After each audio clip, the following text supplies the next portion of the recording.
Hello, I'm Kurma, and welcome.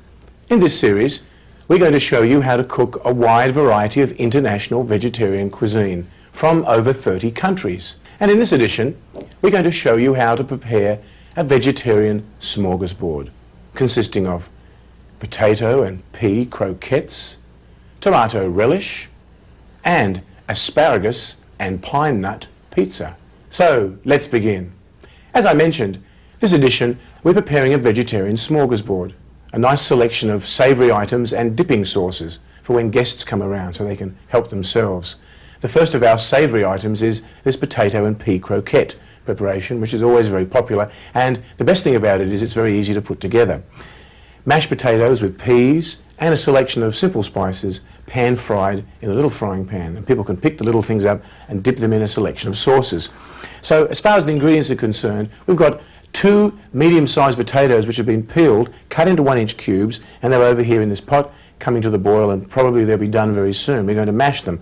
Over in the other pot we have some peas. Actually, I've just taken them off the flame because they're just cooked.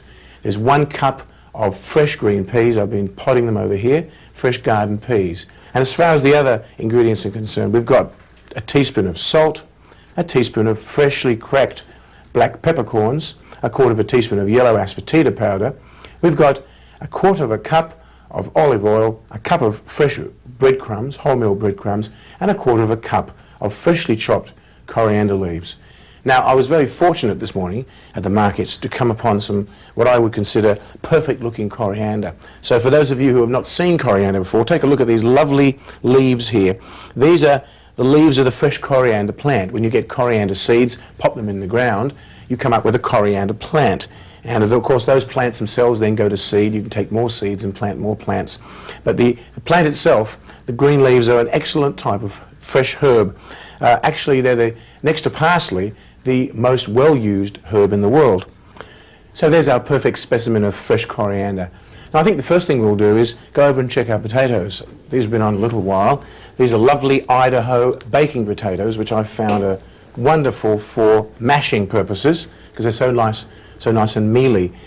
If you don't have access to Idaho potatoes, get some sort of potatoes which are firm and dry when they're mashed. These are nice and soft, as you can see, so we're going to take these over to the sink. So let's turn off our flame and carry the little potatoes over to the sink, where we're going to give them a little bath. Cold water.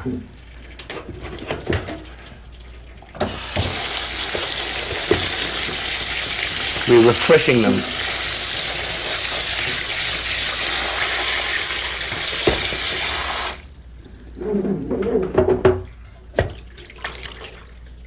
While they're noisy little fellows, while they're draining, I'm going to get my peas and do the same thing. Drain those off. I don't think we'll need to refresh those.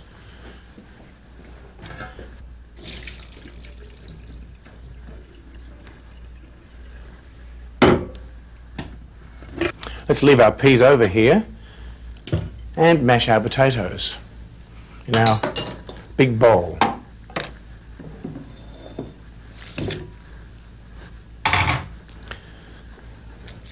Like so. This is actually a pretty straightforward preparation. Not many steps to it. Quite simple.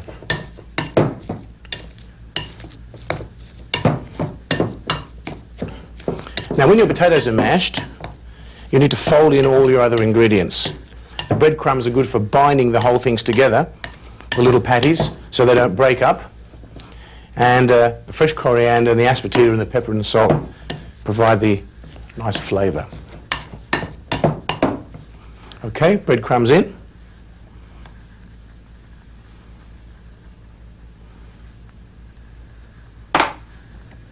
Fresh coriander. Salt. Black pepper, freshly cracked. And lovely yellow asafoetida powder. So we're going to mix all this in together now. And then when it's all mashed in, we're going to fold in our peas. lovely green peas. There's a pea is rolled under here, trying to escape, but he hasn't escaped. Now I'm going to knead this a little bit with my hands, put it onto our board here, roll it into a little tubular object, cut it up into 12 pieces, take each one of those pieces, make them into patties, and pan fry them. So we're going to move some of our coriander, or all of our coriander in fact, transfer our mixture onto the board, like so.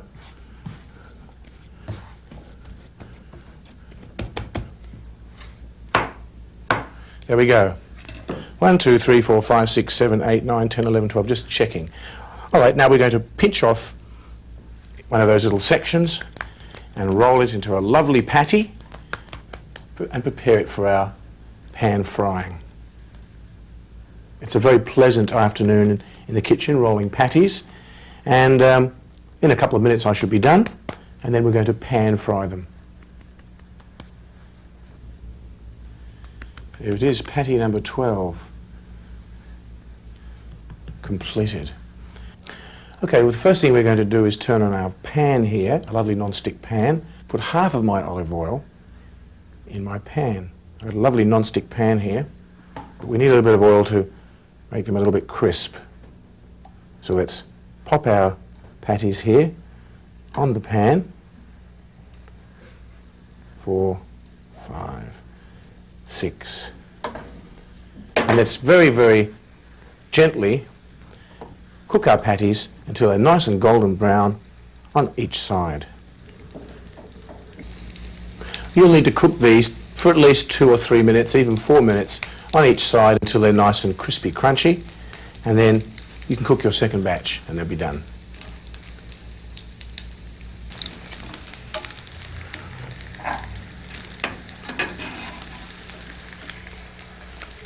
These are quite similar to a famous Indian savoury called tikkis. I remember being in Old Delhi Market, Chandi Chowk, and seeing on the side of the road a gentleman cooking these things on a pan very patiently. That was his sole business, making tikkis all day. They're lovely served with chutneys and dips. So this is my version of tikkis. Well, here they are, the last of the second batch of our delightful smorgasbord fare here.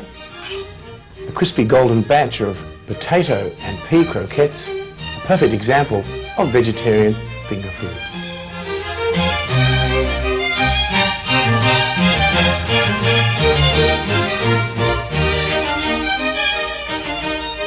Well, a great batch of savouries like that requires a great sauce to go with it. I thought I'd show you now my tomato relish recipe, which is a great all-purpose sauce. I use it for pizzas, for lasagna, for gnocchi, all sorts of casseroles and dipping sauces. It's very, very versatile. We're going to serve it as a dipping sauce with our potato and pea croquettes, and it's got some very interesting ingredients. Let's have a look at them over here. We've got 2½ cups of freshly pureed tomatoes, and on our spice platter over here we've got 3 tablespoons of olive oil, half a teaspoon of yellow asafoetida powder, 1/4 teaspoon of ground fresh black pepper. We've got 1½ teaspoons of minced fresh basil leaves, 1/4 teaspoon of clove powder, a teaspoon of salt, a teaspoon of brown sugar, 2 tablespoons of tomato paste, a teaspoon of freshly squeezed lemon juice, and 2 tablespoons of minced fresh parsley. So a word about olive oil. The finest olive oil actually is cold pressed from ripe fresh olives. Here's a lovely batch of virgin olive oil here. You'll notice a good batch of olive oil has that lovely yellowish greenish colour. I prefer this type of olive oil for delicate types of cooking to bring out the rich olive oil flavour. But actually choosing olive oil is much a matter of personal preference. Generally in my kitchen I have 2 grades of olive oil, one for cooking and one for using for salads and things like that, although this type of olive oil today I'm going to put in my tomato sauce to give it a nice rich flavour. So the first thing I'm going to do actually is to heat up my pan and saute my asafoetida powder in my olive oil. Like so. wonderful fruity flavour of the olive oil is wafting up. Let's sprinkle in our asafoetida, like so.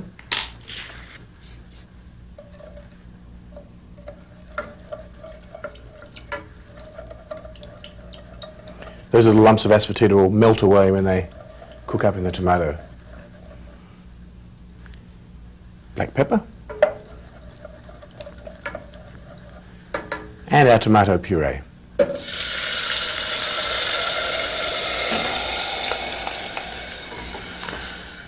There we go, let's add our basil,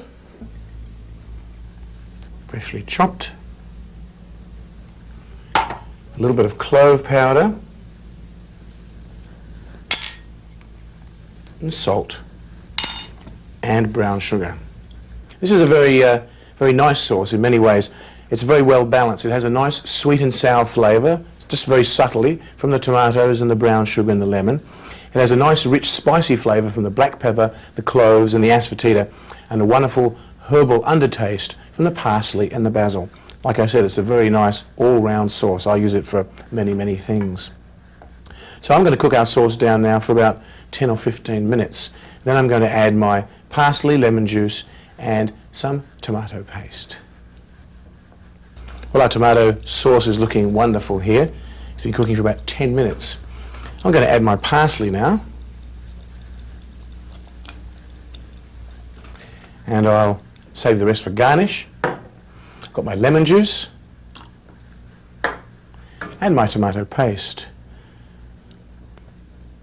Give it a certain richness. Just fold all that tomato paste in there. You know, there's a really wonderful combination of flavours that's wafting out of this pan. In fact, the whole kitchen is pervaded with a wonderful clove, tomato, fresh basil aroma. Especially the basil, it really it predominates. I'm very fortunate to get a nice bunch of fresh basil from my next door neighbour over here, which I'd like to show you. Nice, healthy, succulent leaves of basil. Very, very fresh. And they're actually quite easy to grow yourself. Herbs are not hard to grow. And in fact, our next door neighbour did a great job herself. Give it a try sometime. Let's check out our tomato sauce over here, which is cooking away merrily. I think actually it's done. Let's have a close look at this before we serve it out with our lovely potato and pea croquettes. You can take a spoonful like this and you can notice how it's very pulpy. This is the ideal consistency for dipping. Let's grab our lovely potato and pea croquettes from over the back here.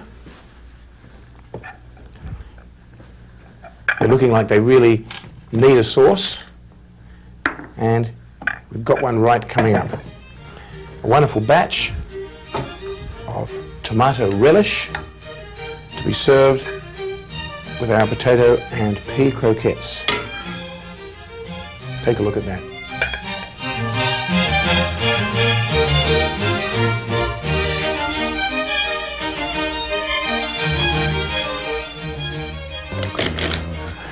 For all you pizza lovers out there, here's something very special. Asparagus and pine nut pizza. As the name suggests, these pizzas are topped with little chunks of asparagus and a beautiful pine nut sauce, which is made from toasted pine nuts blended up with fresh basil and Parmesan cheese, and then sprinkled with little cubes of red pepper, mozzarella cheese, and then they're baked in the oven until they're hot and delicious. Sounds good, huh? Let's have a look at these wonderful ingredients. We've got a small bunch of asparagus, which is going to be cut up into little pieces. This is 9 ounces, or about 250 grams of fresh asparagus. Also, we've got over here in a bowl 9 ounces, or about 250 grams of grated mozzarella cheese.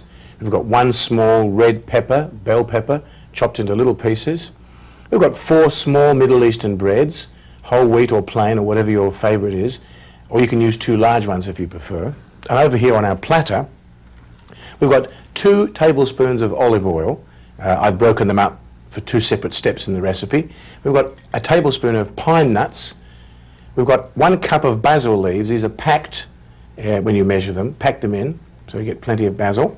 1/4 teaspoon of yellow asafoetida powder, a teaspoon of salt, 2 teaspoons of grated Parmesan cheese, and 1/4 cup of Parmesan cheese also for making the sauce. So the first thing we're going to do is chop up our asparagus into little pieces like so. These little ends that we've cut off, by the way, we're going to discard, although I'm going to use them in my veggie stock. Not going to waste anything around here. It's all very valuable ingredients. And our little pieces of asparagus here, that's as far as I'm going to go, save the heads. Put all our little bits of asparagus in there. And let's not forget our heads, sweetest part of the asparagus. I'm just going to cook these up until they go a little bit soft. And in the meantime, I'm going to toast my pine nuts. So maybe you'd like to see all this. So I'm going to move things around here. Put our pot over here. And over here, we're going to heat up our olive oil and toast our pine nuts. Lovely virgin olive oil and our pine nuts. These are a very, very popular ingredient in Mediterranean cooking. In fact, these pine nuts are from the Mediterranean.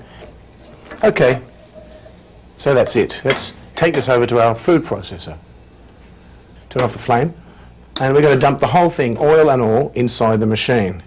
This is going to be blended up with some of our other ingredients. Now, while we're here at the food processor, let's add some of our other ingredients, starting with the basil.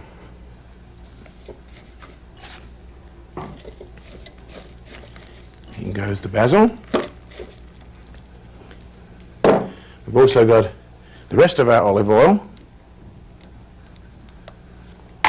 the large batch of Parmesan cheese, our asafoetida, and our salt. And let's not forget, put on the lid and blend it up. If I can remember which way the lid goes on, it's this way. That's right.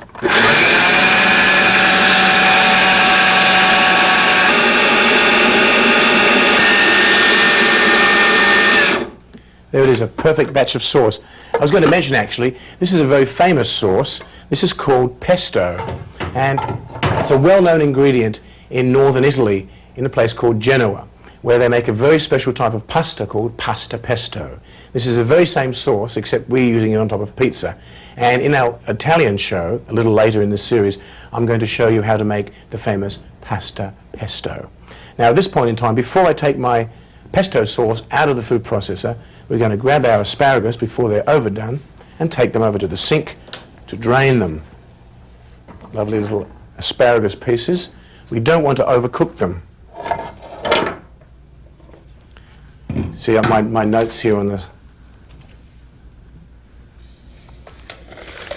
Even good cooks have to use notes sometimes to remember their steps. We're draining our asparagus, like so. That's going to be placed on top of the pizza towards the end. Now, I'm going to grab a baking tray from underneath my bench here, place it on my cutting board, place my pita breads on top, and we're going to start assembling our lovely pizzas. Let's dismantle our food processor. I think what we might do at this point is take our sauce, put it into our bowl here. Have a look at this lovely sauce.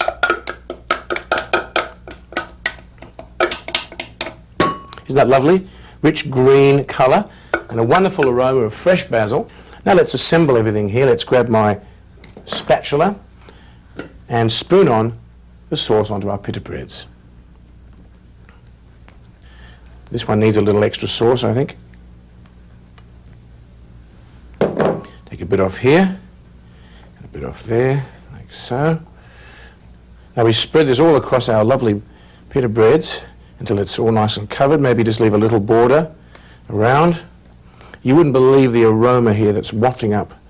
Quite astonishing. Wait till we bake them, it'll be even more noticeable. A little bit more sauce over here.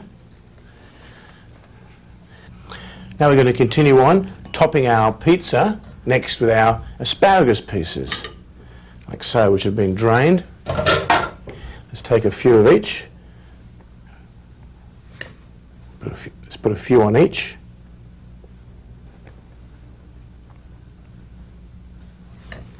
so.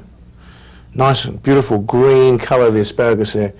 Makes this a very visually exciting dish. Last of our asparagus goes on this little one over here. Let's make sure it's even. Let's take a couple off here, put them on there. It's looking quite nice. Let's sprinkle on our red pepper now, shall we?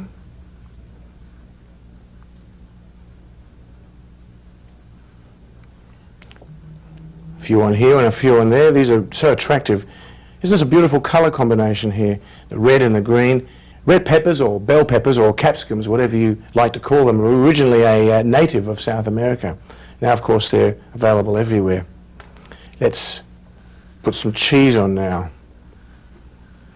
Some mozzarella cheese. Lots of mozzarella to melt over the top. More the merrier. I don't think I'm going to use quite all of this. The last of our mozzarella cheese here is going on. As I said, I don't think I'll use it all. It's a bit excessive. Otherwise it'll be overpowering. Let's just spread it out a bit more. One last ingredient's going to go on here, which gives these pieces a wonderful little lift, and that's a bit of Parmesan cheese on top, like so. Nice, generous sprinkle of Parmesan to give that traditional cheesy flavour. Okay, 180 degrees Celsius, 355 Fahrenheit oven. Here we come.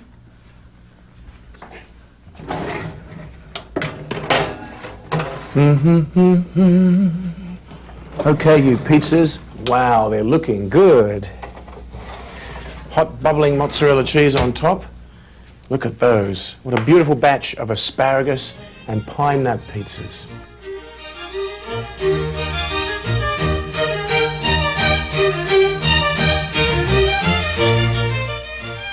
Well, they're done, and so am I. That's it for this edition of Cooking with Kurma. I hope you enjoyed preparing these dishes as much as I've enjoyed sharing them with you. Happy and healthy eating.